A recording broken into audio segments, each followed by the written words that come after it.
Good morning everyone. నా పేరు మురళీధరెడ్డి. ఈ వీడియోలో ఏంటంటే మనము గిట్ను సెంటోస్లో కానీ లేకపోతే అమెజాన్ లైనక్స్లో కానీ రెడ్ హ్యాట్లో కానీ ఎలా ఇన్స్టాల్ చేయాలో చూద్దాం. సో దానికోసం ఏంటంటే ఫస్ట్ ఏం చేయాలంటే మనం ఒక సర్వర్ తీసుకున్నాం. సర్వర్ ఆల్రెడీ రన్ అవుతుంది. దీనికి కనెక్ట్ అవుతున్నాను.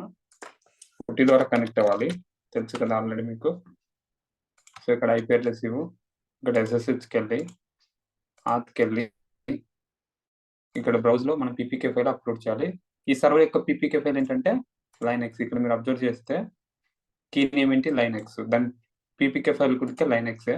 మనము కన్వర్ట్ చేసేటప్పుడు సేమ్ నేమ్ ఇచ్చాము. ఓకే, ఇప్పుడు ఓపెన్ అని క్లిక్ చేయాలి. ఓపెన్ అని క్లిక్ చేసినప్పుడు ఇక్కడ యూజర్ నేమ్ అడుగుతుంది. ఇక్కడ ఏంటంటే మనము అమెజాన్ లైనెక్స్ కాబట్టి అమెజాన్ లైనెక్స్ యొక్క యూజర్ నేమ్ ఏంటంటే యూజర్.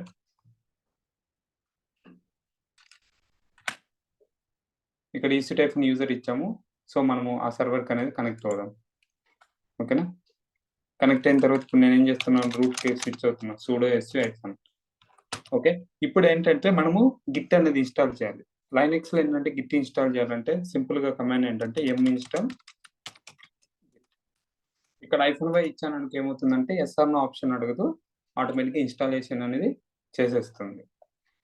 ఓకే, ఇక్కడ చూసినట్టయితే మనకి ఇన్స్టాల్ అవుతూ ఉంది. ఇన్స్టాల్ ఇక్కడ మీరు అబ్జర్వ్ చేయండి, వర్షన్ కూడా 2.37 అనేది.